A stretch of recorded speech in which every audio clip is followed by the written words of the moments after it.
So let me know, who is your number 5 NFL draft quarterback for the 2025 draft, Marcus? Jackson Dart has won me over a bit over the past couple of weeks, just kind of taking a look at what he brings to the table. I think the great thing about all 5 of the guys on my list is that they each do something great. In fact, I think they each do something better than anyone else in the draft class. For Jackson Dart, he puts a lot of velocity and a lot of zip on his ball. He can put that ball in windows that not many quarterbacks in this draft class can, and not many quarterbacks that are already in the NFL can. I really like Jackson Dart. He's obviously an SEC quarterback coming from Ole Miss, so you know that he has big game experience because just about every game in the SEC is a big game, right? He knows what it takes to play against NFL caliber defenses because we've seen the SEC over the last 5, 7, 10, 12, 15 years put in the most defensive talent in the league than any other conference probably combined, right? And so when you take a look at Jackson Dart, obviously you have a mobile guy, an athletic guy. You have a guy who has the presence and the toughness in the pocket to move and evade defenders. But again, the zip on the ball is going to be the big thing because at the NFL, as you and I both know, the game just moves at a quicker pace. And so he's got to be able to get that ball in there. He does a great job of doing that. I would say the only downside for Jackson Dart, and the reason why he's not any higher on my list, is because he does still need to improve with his decision making. He kind of falls into the hero ball just a little bit sometimes in those big moments. But aside from that, I love him. I think he's a leader. He's competitive. And he is a player that any one of those, I would say, late first, early second round teams who might still need a quarterback to maybe back up their aging, their aging vet, looking at a team, maybe like Vegas, looking at a team, maybe even like Pittsburgh, if they're truly going all in on Aaron Rodgers, right? A team like that who just might still need, like, that would be a place for him to go and kind of learn a bit before he can actually start to clean up some of those things. But I think that Jackson Dart is the 5th best quarterback in this year's draft class for sure.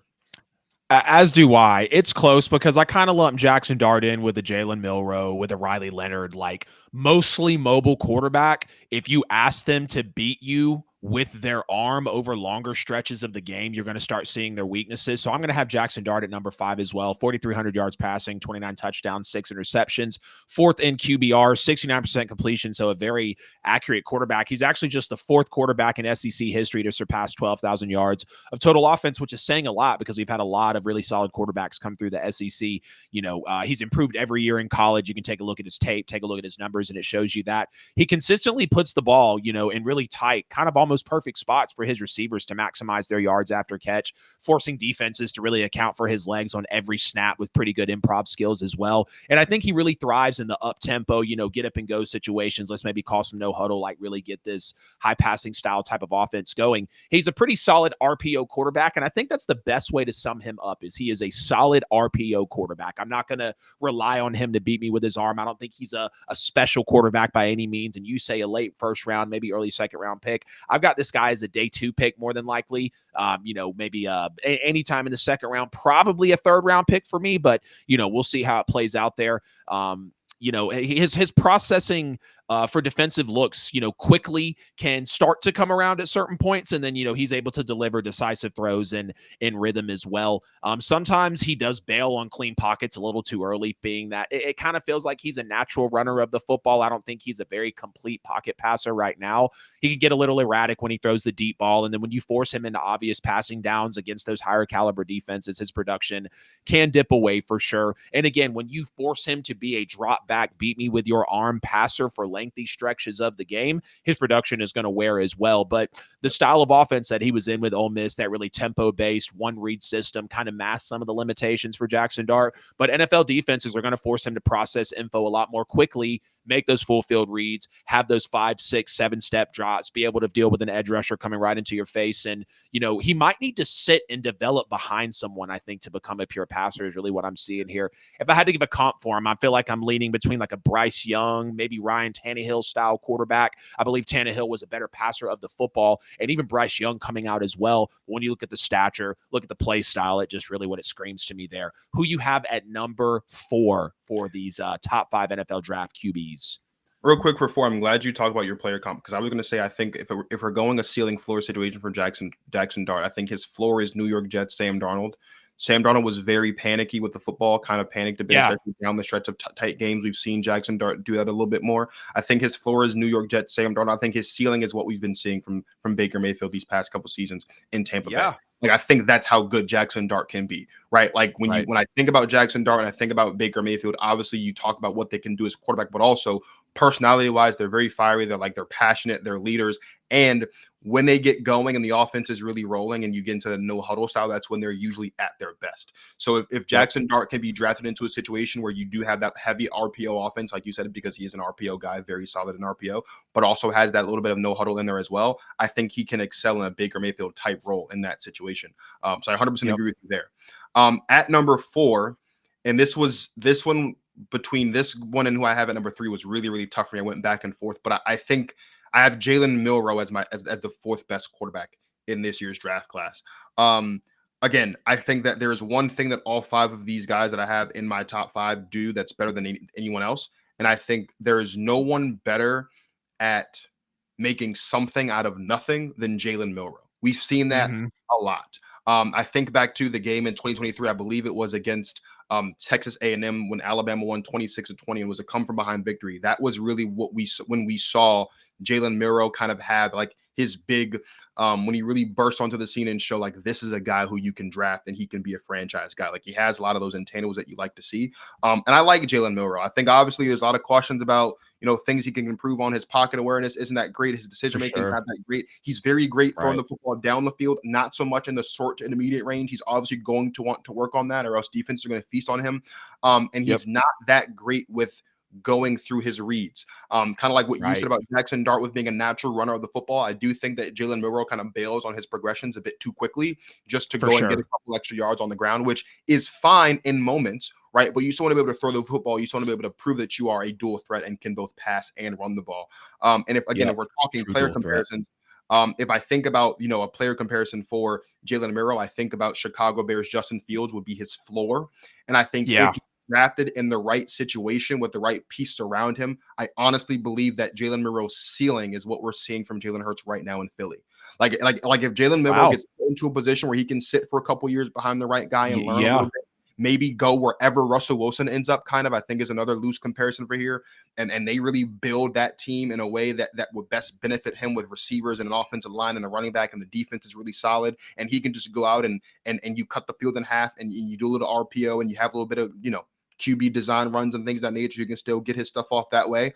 I think you look at a Jalen Milrow and at his best in that type of situation, he could be what we see in Philly with Jalen Hurts. But his floor is definitely Chicago Bears Justin Fields. Like if he goes into the worst situation possible, the best he'll ever be in his career, and the worst situation possible is what we saw from Justin Fields in Chicago. Yeah, yeah, very, very, very good points there. I'll go ahead and spoil it a little bit. Jalen Milrow's not going to be in my top 5. I just don't think he is That's fair.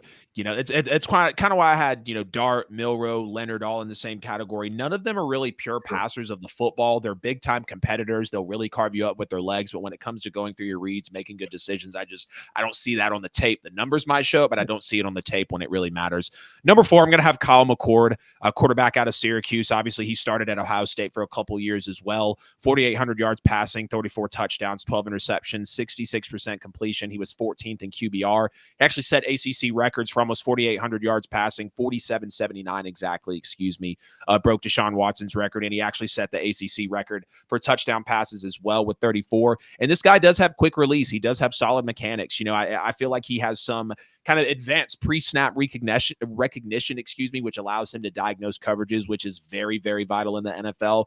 Surgical accuracy in that 15 to 25 yard range. And you even look at deep out routes or seam throws, and he shows you those NFL caliber throws and the NFL caliber ball placement, consistently hitting receivers in stride on vertical routes beyond 40 yards, which is very solid. And the anticipation on his timing for his routes that he, is throwing for his receivers is very good as well. You even look at comebacks, deep curls where he's actually releasing the ball before the break, and his decision making in the red zone is very top notch. Now he's not very athletic. Sometimes he's going to stare down his targets and force throws instead of taking what the defense gives him. He's not the best under pressure. He led the Power Five in both big time throws, but also turnover worthy plays in 2024 as well. And if you got a team that's running kind of like the West Coast offense with some vertical elements and pretty heavy play action schemes as well, it'll help you really mask his physical limitations. For a comp for Kyle McCord, I'm going to go Mac Jones or Brock Purdy, probably a better version of one of the two of those, probably leaning more towards a Brock because we've seen what he's been able to do with just the short longevity rather of his NFL career versus now Mac Jones is backing up Brock Purdy, ironically. And, the Niners, when they traded up for Trey Lance, a lot of people thought that Mac Jones was going to be that pick. So I've got Kyle McCord at number 4. Give me your number 3. I don't want to beat a dead horse, but for all the reasons you just mentioned, Kyle McCord is my 3. I actually think Kyle McCord can be the steal of this year's draft at quarterback. For those reasons, I think everything you said was perfectly spot on. Again, if we're talking about the thing that he does better than anyone else, it is that decision making. Right when you start your career at Ohio State, the thing that we love about the thing we love about the SEC, right, is that generally if you want a good defensive player, you go to the SEC. That's where they're at. And if you want to know how good a quarterback can play against NFL caliber defenses, you watch their games against the SEC, right? The great thing about Kyle McCord and the reason why he was so successful at Syracuse is because he started at Ohio State, he already had experience playing in an NFL-like offense, right? That West Coast offense, that spread offense, right? The deep ball of his, he throws a very beautiful ball. I don't. there's only one guy I think who throws a better ball, a deep ball, than he does in this year's draft class, quarterback wise. And I love Kyle McCord, and I think he can be the steal of this year's draft. If I had to go player comp, I would agree with you on the Mac Jones, Brock Purdy point. I'd probably lean somewhere closer to Brock Purdy. Again, for all the same reasons. I do think though that if he can improve on a couple of things, I think if he can kind of approve the consistency with the deep ball. He throws a great deep ball, but it's not always consistently where it needs to be. Sometimes he can put it in spots that not many people can, as far as like those out routes, those curve routes, those comeback routes, all those things you mentioned, but it's not always consistently there. If he can prove the consistency with the deep ball, and then if he can just get a little bit mobile, right? Because it seems like in today's NFL, having a little bit of mobility is kind of like a necessity now because of these, these pass rushers, these edge rushers are quicker than they've ever been before, and you got to be able to buy yourself some time when the play breaks down. If you can work on those two things, I think his ceiling is what we've seen from Jared Goff in Detroit these past couple seasons. I think he can be that good if he improves on those two things. But for sure, I think in the right situation, he's a Brock Purdy type player and definitely could be the steal of the draft. And we could be talking about him the way that we have talked about Brock Purdy over the past couple of seasons, about potentially being one of the better quarterbacks in this league. Of course, assuming that when things start to fall apart around him, he can still go out there and win you the football game. I love Kyle McCord. He's my number 3. Yeah, Kyle McCord is going to be a really special one in this draft, and I don't see him high on a lot of people's boards. And, there's really only 2 first-round quarterbacks in this draft, and you could argue that one of them even is not really first-round worthy, but there's the insane talent and the athleticism that he shows is possibly going to prove that. For number 3, I think this is the most slept-on quarterback in the draft right now. I'm not understanding why. I do understand why after looking at some of his measurables and some of the notes that people have made about him at the combine, but his tape does not lie. And that is Dylan Gabriel out of Oregon. 3,800 yards last year, 30 touchdowns, 6 interceptions, 73% completion, which was second nationally, the third QBR. But you look at his height. He's 6 foot, technically 5'11" for measurables. You look at his weight, he's about 200 pounds. Arm length is not very solid. His wingspan is in the bottom 7th percentile. His height, weight, arm length, and wingspan is in the bottom 7th percentile of measurements for quarterbacks in this year's draft class. Now, he has started an FBS record 63 games, so he has a ton of talent. I think this guy played 6 years of college football. Quick feet. He can be mobile. He actually had a 54-yard touchdown run against Oregon State this season, and he was zooming right up the sidelines. Very compact, efficient throwing as well. I think his pre-snap awareness is pretty exceptional, and his post-snap processing is good too, and it shows you that on the tape. The pocket mobility is pretty excellent. He's got good spatial awareness. He will climb the pocket under pressure, which a lot of these quarterbacks will not like to do, and specifically Shedeur Sanders, who is a top quarterback in this draft. He does not like to climb the pocket in pressure. He'll take some bad sacks behind a very rough offensive line over in Colorado, and he's shown a mastery of 3 different types of, of offenses between the spread, the air raid, and the pro style concepts that he's been in between the few stops he's had in college football. I think his ball placement is pretty elite as well on intermediate throws between about 10 and 20 yards. He's a solid decision maker. Now he does have limited ability at times to throw outside the numbers due to the length of his arms, and he sometimes struggles to find the throwing lanes in the middle of the field and between the hashes. But that just sounds like general growth as a quarterback that is needed from a good coach that hopefully he'll be able to land with. And everyone knocks him for his undersized figure, his short arms, his small hands, but there's a guy like Russell Wilson out there, and there's a guy like Jalen Hurts out there, and there's an NFL legend out there called Drew Brees, and a guy like Kyler Murray went number 1 overall. So the talent is there for Dillon Gabriel being a smaller quarterback, and I really don't think he plays like a small quarterback. I think his head is always up behind the line. He's not struggling to see his reads. Like, he is a very solid guy in this draft, and a lot of people say he's going to be a day 3 pick. Don't be shocked if he's an early day 2 or maybe even a late 1. More than likely not going to be a late 1 unless someone falls way back, feels like that he's going to be a quarterback that's on the board at the end of the 1, which would be kind of crazy to see. But if Dillon Gabriel was starting to get, whether people like it or not, round 1 hype, I'm not going to knock them for that, because I think he is a very talented quarterback. Now, he's going to need a system built around possibly some of those quick game concepts where his processing speed and release can really shine. And the testing confirms what the tape shows. He's not a creator really outside of structure. He's not a great off-script guy, but I don't think you have to be a great off-script quarterback in the NFL today. You just have to make it happen when it's needed, and really just at some doable times. It doesn't always have to be a Lamar or Jaden kind of extension of the play. Mahomes or Josh Allen. Like, if you can just be Joe Burrow every now and then with some of his mobility. Like, Jalen Hurts is a drop back passer first and foremost, but if he's got to get out of the pocket, he will. As kind of what I see a little bit in Dillon Gabriel. Now, I'm not saying that, Joe Burrow and Jalen Hurts are really going to be comps here.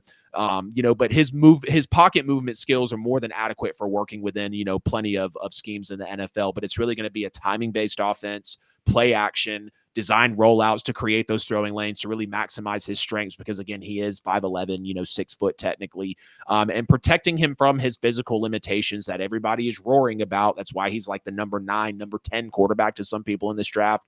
Absolutely blasphemous to me. You're really telling me a quarterback when we've seen a Bo Nix. We called him, not we, people out there called him Bo Picks, and now he just looked great in his rookie year with Sean Payton. People didn't really have the respect for Justin Herbert until he got to the league and got thrown into the fire with his first game against Mahomes, and then had to turn around and play Breeze, and then I think had to turn around and play Brady, if I'm not mistaken. So, these Oregon quarterbacks are tried and true, and just because he's smaller, I'm not going to discount that from what he shows me on the tape. I would give him probably a Tua, maybe a Bryce Young comp as well, a couple of quarterbacks that came out of Alabama, and if he continues to, do well in the NFL, he could have that Joe Burrow type of presence to where the arm is great to make plenty of throws, but he can also get really more mobile than a Joe Burrow can as well. So we'll be able to see how it plays out. Who do you have at number 2?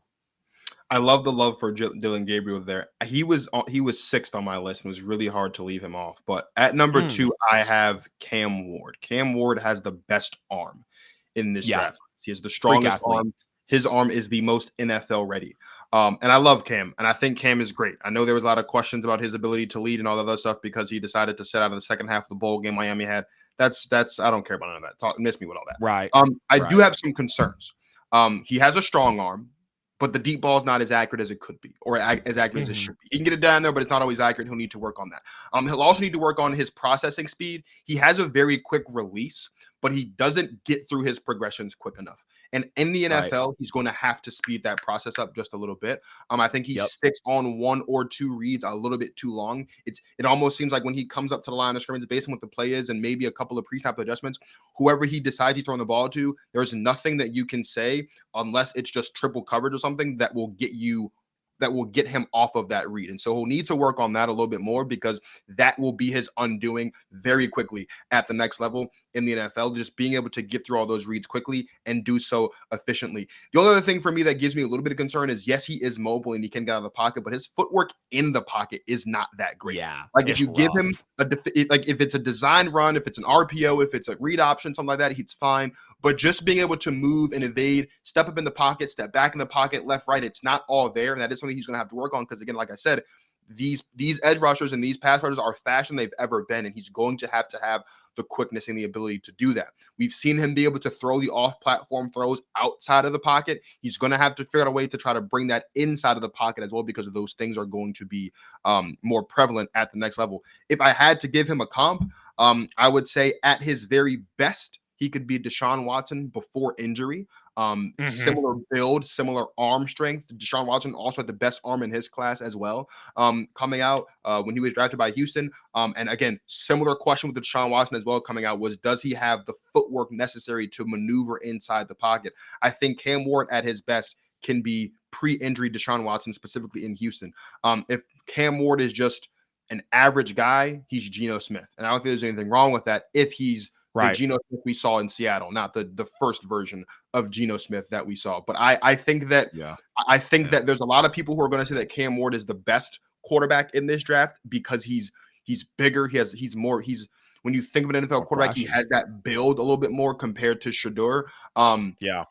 Not to spoil the Shedeur number one for me, but I think that there's a couple things that Cam needs to work on, and a couple things that Cam doesn't do quite as well. So I think he's number two. It'll be interesting to see who drafts him. I feel very strongly about who drafts quarterback and who doesn't. He'll definitely need to be drafted in the right in the right situation. But there are some situations where he could possibly be able to overcome how bad it is, depending on who the coach is and things of that nature. But I think Cam Ward's the second best quarterback in this year's draft class for sure. I've got Cam Ward in the same spot as well. 4,300 yards, 39 touchdowns, 7 picks, 67% completion, led the number one offense in the nation in Miami, second in QBR. And, Cam reminds me a lot of Caleb Williams. He's a bit of an unorthodox quarterback. And I feel like these unorthodox quarterbacks are getting a lot more attention than they really deserve at times, because we see the Mahomes and the Josh Allens that can really just go really off script. And yes, you can throw Lamar and Jaden into there as well, but they feel a little more direct when the play breaks down versus like Mahomes and Josh are really backyard footballish. Like, what can we do? And I think that's why guys like Caleb and Cam Ward are really getting their types of love. And it's not that they don't deserve it, but we just saw what Caleb Williams looked like in year one. Now, yes, rough offensive line, rough coaching, but there was a lot of times where he was running back up into a muddy pocket or just trying to pirouette out of the way. And it's like, this is the NFL, brother.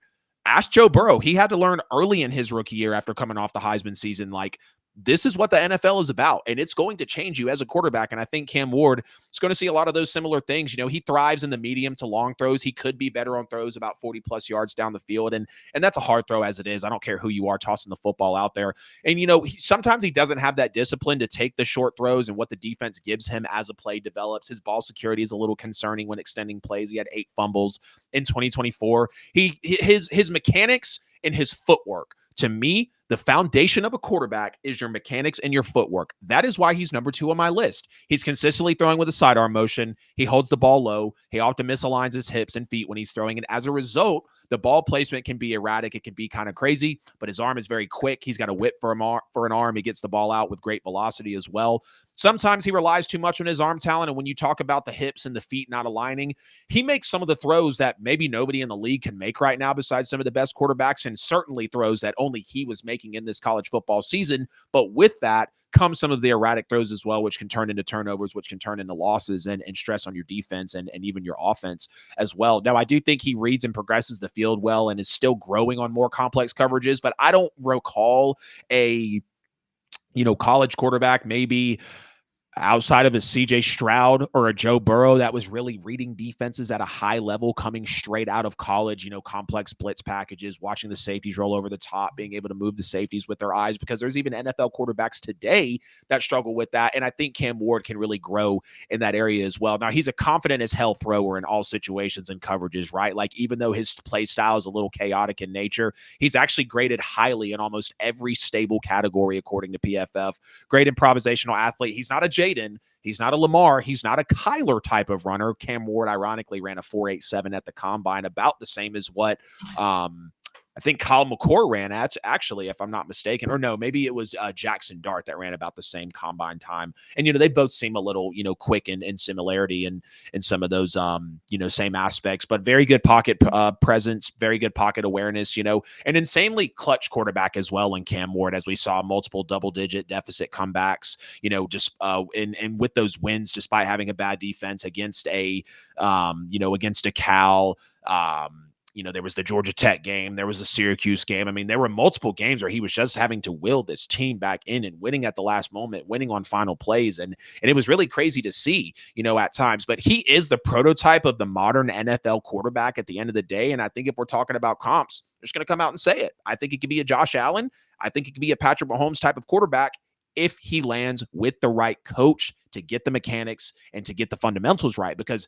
he passes the eye test to be in that upper caliber of quarterbacks in the league, but he's going to have to be groomed to get there. It's almost like he's a more polished version and more fundamentally sound version of Anthony Richardson, but is that really giving him that much advantage?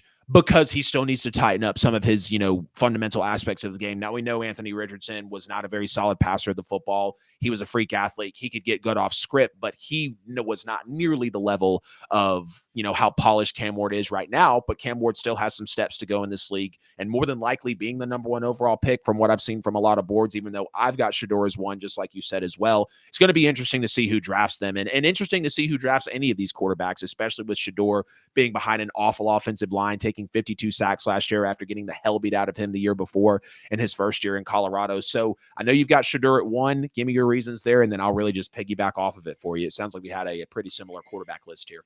Yes, Shedeur Sanders is undeniably the best quarterback in this draft class. I don't like using the phrase "it's not even close" because that can seem to be a disrespectful phrase, because it is a bit close, but it's not like the gap is his fundamentals secure it for him. The gap is wider than what people have been making it seem like over the past couple of months. Shedeur Sanders is bar none the best quarterback in this year's draft class for a number of reasons.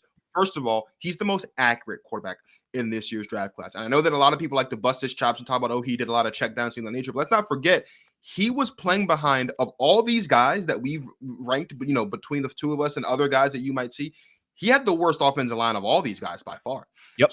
He's not throwing those check downs because that was the play, because he had to. Like, he needed to get the ball out of his hands or else he was going to take a sack. Now, his internal clock that we all love to talk about, it's not that great. That has to be better. He has as you mentioned earlier on, he takes a lot of unnecessary sacks when he does get a clean pocket. He's going to have to work on that component of it. But he's the most accurate quarterback in this year's draft class. He's the best leader in this year's draft class also. Yes. Leadership is not just judged on, it's not just based on what happens when you win. It's also based on what happens when you lose. What happens when you're down? Correct. You're faced with adverse situations. And there's no quarterback in this year's draft class who's been scrutinized more and placed in more adverse situations than Shedeur Sanders. Think about it. Yeah.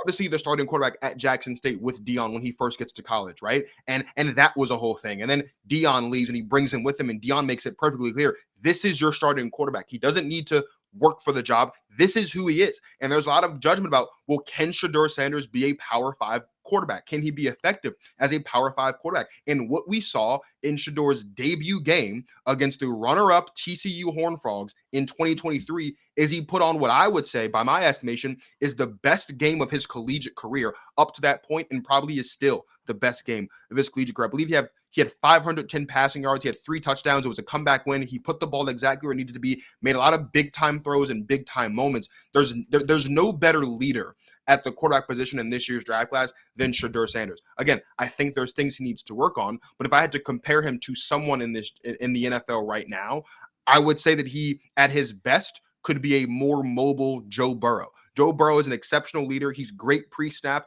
I have gone as far as say that Joe Burrow is the most surgical quarterback in the league right now. Shedeur Sanders, very surgical, and honestly, the best with pre-snap reads as well.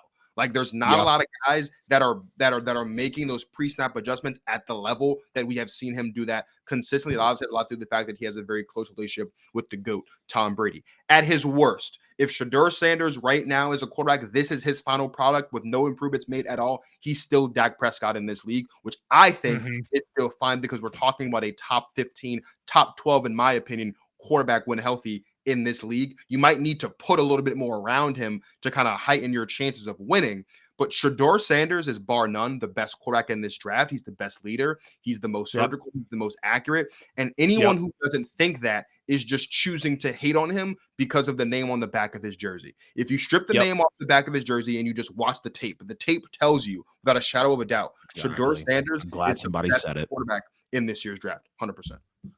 I agree with you. I've got Shedeur number one as well. A little over 4,100 passing yards, 37 touchdowns, 10 picks. So damn near a 4-to-1 touchdown to interception ratio. Led the FBS in completion percentage was 72%. He was 20th in QBR. He is a little small at 6'2", 215 pounds. You maybe like him to be about 230 to 235, and he'll probably put on weight when he gets to the NFL. These guys are still kids, but he is in the 30th percentile for weight, which is, kind of keeping him a little smaller in that aspect. But if I had to give a perfect description for Shedeur Sanders, he's an athletic, textbook, fundamentally sound quarterback who's a smooth but not twitchy athlete. He did run in the 80th percentile excuse me, for the 40-yard dash. And he can escape the pocket to create yardage with his legs. Like he's a Kurt Benkert on YouTube, former NFL quarterback, said it very well. He's a willing and able runner. And that's something that you need in today's league. You don't have to run, but if you are willing to and you are able to and the play breaks down, or if you just need a simple 4 or 5 yard scramble, slide down, keep the chains moving, like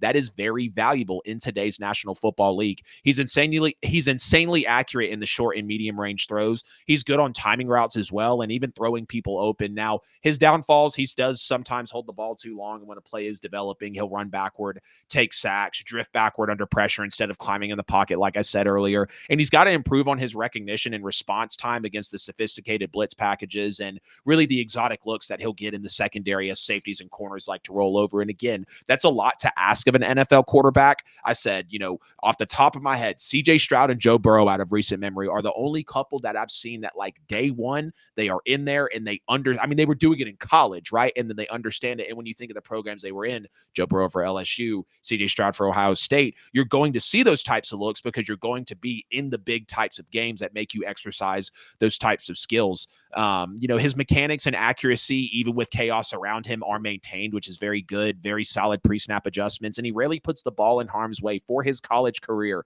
a 121-23 touchdown to interception ratio. But you know what I think a lot of people are judging him off of? It's the Alamo Bowl against BYU where they had the chance to go and win the Big Ten champ, or are they Big 12? I think Big 12, yeah. Is a Big 12. They had the chance to beat BYU and get into the Big 12 championship, and they screwed themselves out of it. Deion, Shedeur, Travis Hunter, Jimmy Horn, a lot of those guys talked about it, right? But that doesn't mean that against stiffer competition, Shedeur Sanders has not performed, because he has. Now, I do think he'll need to be drafted by a team with a good O-line and mostly a timing style offense with some very efficient play, and that's what a lot of teams shoot for, right? You want to be very efficient in any style of offense that you're running in, Pee Wee League all the way up to the National Football League. So if I had to give a few comps for Shedeur, I'm looking at CJ Stroud, I'm looking at Baker Mayfield, I'm looking at Jared Goff. Possibly not Goff, because Goff doesn't like to get out of the pocket. He's been, ragged on before for being a statue, but I think CJ Stroud is a great comp for him. And again, the reason I give Shedeur the number one spot is because he's fundamentally sound. He's very accurate. Cam Ward tries to throw a little too much Caleb Williams, I almost said Josh Mahomes, Patrick Mahomes into his game to where it's like, so he misses a lot of layups. He'll miss a lot of short throws, and he'll always be looking for the big play down the field. Talking about Cam Ward, and sometimes that just doesn't come to fruition. He relies a lot on arm talent. Shedeur relies a lot on knowledge, reading defenses, and actually having those mechanics hold up for him. So great segment there, chopping up the top 5 NFL draft quarterbacks. And again, just outside, I had Jalen Milroe, Will Howard, Quinn Ewers, and Riley Leonard as well. But I think this draft is really consisting of the big 5, and I don't see anybody with Kyle McCord or Dylan Gabriel in their top 5. And I'd love to be, maybe the only person out there that's really gonna put it on for him. Hey, it's AJL here. Appreciate you sticking to the end of the video here on YouTube. You could have chose any other show, but you chose my video, and for that, I'm very grateful. If you haven't already, please make sure to like and subscribe to the channel. Follow me on social media. Hit the bell on the channel so you never miss a post. Check me out on all social media platforms. Right here, you'll find a chance to subscribe to the show, a related video, and a playlist. See you guys in the next one.